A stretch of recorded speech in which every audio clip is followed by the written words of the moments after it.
Courtesy what KPIT Tech has done all through FY24, which has done well and upped the guidance.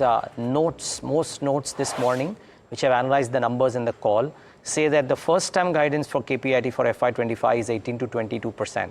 I want to get in Mr. Ravi Pandit, co-founder and chairman of KPIT, to talk about what was FY24 looking like, and more importantly, what is his outlook for FY25. Mr. Pandit, good talking to you.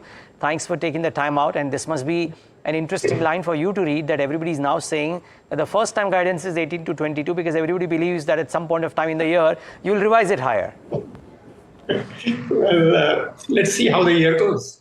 Yeah, but 18 to 20%, 18 to 22, let's assume that that's the growth. Even if it comes in at a lower end, that still is a bit of a present continuous for you in terms of your performance, because you've spoken about it all through the last 24 months that you see about circa 20% growth for the multiple years. So I think that confidence stays. That's true. That is true. Okay. Is the story still the same? Auto OEM spending, you benefiting from all of that? Yes. And that yes, doesn't change? Absolutely. Okay. So the major factors which are making a change in the industry, such as the software-defined vehicles, I spoke about it last time, electrification, autonomy, all these continue to be the same. And the auto industry continues to invest in these areas because this is really the shape of things to come when it comes to the automotive industry. So we expect the continuum of these investments. Having said that, I mean, just the way your outperformance came up in FY24 over FY23, would it be safe to assume that you are being conservative while the environment may be a bit more bullish, just that you want to err on the side of caution? No, but you know that we always give our outlook on the basis of what is a very clear visibility, and we have been very transparent with the market. As and when we see that there is a room or reason to up the guidance, we do it, and that's what we did last time twice. So let's all hope that something like that happens. But at the same time, it is important to realize that the industry is tightening its belt, so I think it's good to be cautious. The headroom for growth of R&D is large, but we have to see how the year pans out. Okay. One note, Mr. Pandit, that I read speaks of, some issues. I would love to discuss some of these with you. So one of the notes says that headwinds are likely to emerge as some existing programs by OEMs near an end based on the new vehicle production timeline by auto OEMs that they have analyzed. How would you respond to this? Now, see, we have to recognize that any new production program goes through a cycle. And, every new program goes through a new technology or a new hypothesis on the basis of which the program is made.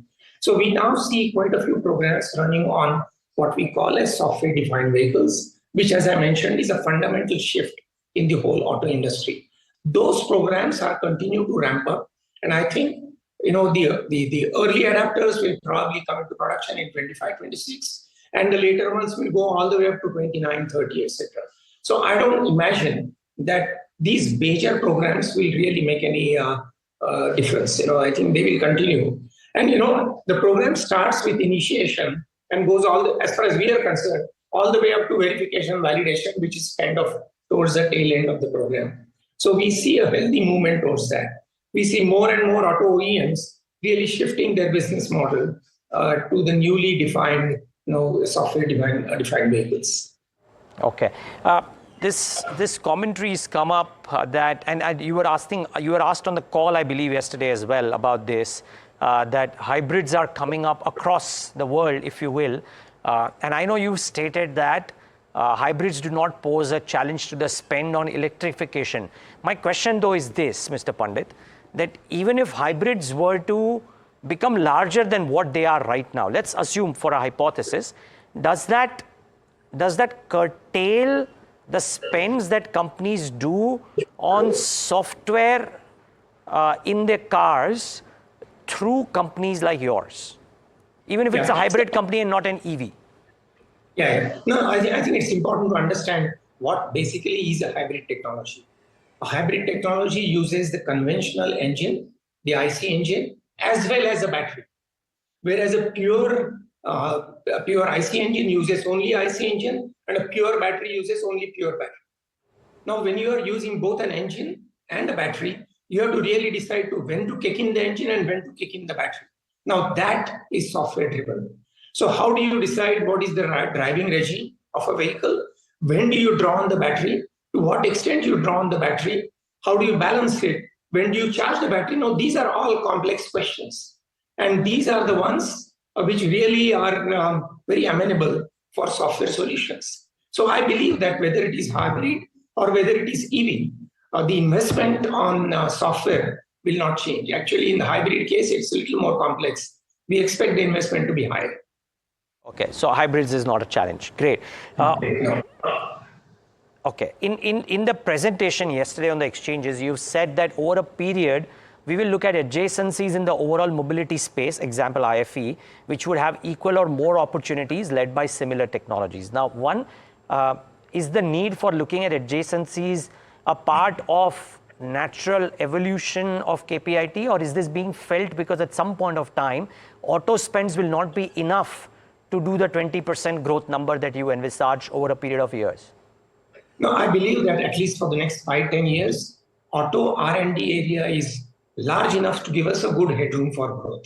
But we are a growth-driven company, and we want to use the technologies that we have developed in adjacencies. So if you were to look at an IFE, which is an industrial and farm equipment area, the commonality between that and the automotive industry are extremely strong.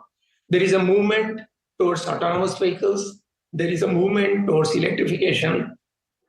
There is a need for energy regeneration, energy capture. So imagine in the case of a crane, the arm moves up, you use the energy for it. When it goes down, there is energy lost. In a typical hybrid, you would capture all that energy. So there is a possibility of using all these technologies in all these new areas. The kind of forces which drove the auto industry towards electrification are equally applicable when it comes to off-highway or IFEs, etc. So we believe that our technologies and our knowledge can be very easily used in the new industries. Typically, you have to remember that the auto industry is a major investor in the new technologies, and those technologies can be easily percolated to other industries. So we see a good possibility. We believe that these industries will gain from our presence, and we believe that we will gain from working in these areas. So this is not driven by a fear that the auto industry doesn't provide enough headroom for growth, but this is driven by the fact that our special expertise can be used in the other industry, and it can funnel our future growth. Can this become meaningfully large over a period of time? And if so, when? I mean, let's say by 2030 or something, does it contribute meaningfully adjacencies to the overall pie? Yes, it would. Yeah. So, we are very particular about what kind of companies or what kind of adjacencies we will go for. Right. I told you the first filter. Our first filter is that it should use the technologies that we have. Our second filter is that the expense on R&D in this industry has to be high. Our third filter is that there should be a few companies who are dominant in those areas, in these industries, so that we have to serve limited number of customers to get a lot more depth. This is the playbook that we have been using in the automotive industry. You are aware of our T25 strategy. We don't deal with a whole bunch of companies. We deal with a few companies, partner with them, become their trusted partners by really going deep into their operations. So we want to get into those adjacencies where this model can be replicated. Got it. A word on the margins. You've brought out an extended ESOP program, and accounting for that, you've guided to 20%. Brokerages are talking of meaningful margin levers in this growth backdrop for the outer years of 20% growth, because had it not been for the ESOP program, you're effectively saying your margins could actually have been maybe 21.5. Yes, but you see, Neeraj, I think we have to recognize that we are a growth company. We want to continue to make investments to make this growth continuous.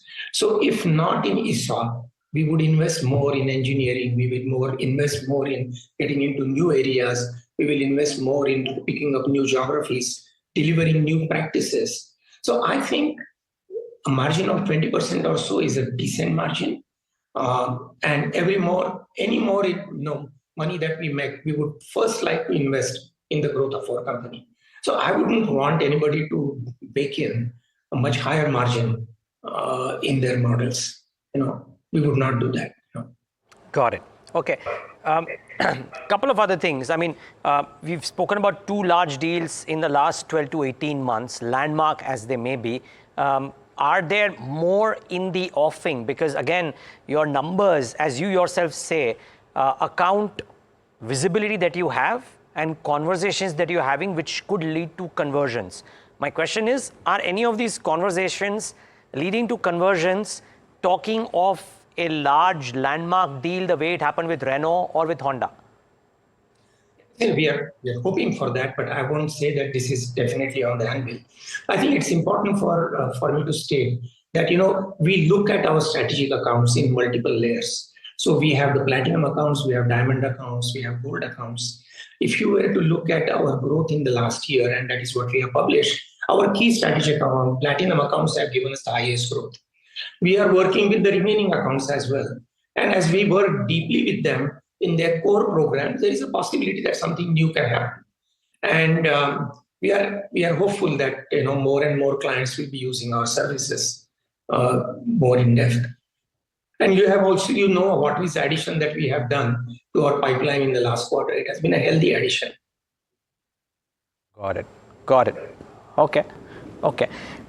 One thing that maybe at least some people want clarity around, and there is a timeline now to it. I believe you pronounce this as Corix, the JV with ZF in the middleware segment. I believe you said that it is expected to obtain regulatory approval in the June 2024 quarter. Now, assuming that all goes as per plan, what does this do? What's the nature of this JV and what does it do to business, part one? And what does it do, let's say, to numbers in FY25 or FY26 as the case may be? Let me explain what the JV is all about. We are a services company. And whenever we want to get into any software products, we need to work in a different environment with different set of people and with a different partner. This is a JV for a software product in the domain of middleware. Now, what that means is that in this company, we will continue to make and sell software products, predominantly in the middleware area, which is really a large upcoming area. As far as KPIT is concerned, we will be doing all the work that comes from integration of this product into the architecture of our client companies. In KPIT, since the focus is on integration, we will work not only with our own product, which is a Corix product, but we will also be able to work with others who have products and which are being used by the OEMs.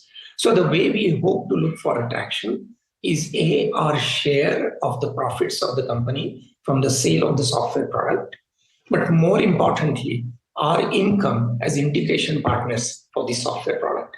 I can't put a number on it just now, but this is significant. And we have partnered with a global tier one, a well-respected tier one.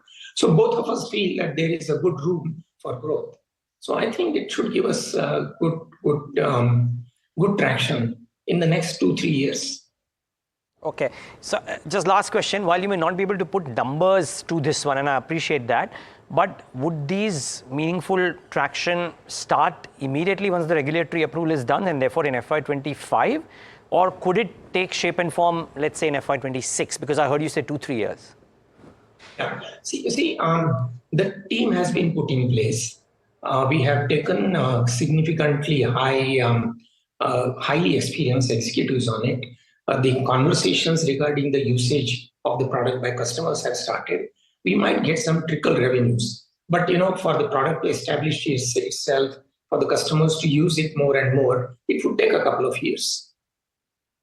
Mr. Pandit, before we thank you, seems a very confident picture. Any risks on the horizon? The risks are the normal macro risks. You know that the world is in the phase of deglobalization. So we have to become local companies in every area in which we operate. And that's a broader risk. we don't see any risk on the matter of in the area of client spend. We don't see any risk in the area of getting the right kind of talent. You talked about the ESOPs that we have done. That would really give long-term incentives to our core people. So I don't see really a risk in that area. But we have to be cognizant about what could happen at a macro level, not at an individual, industry level. Got it.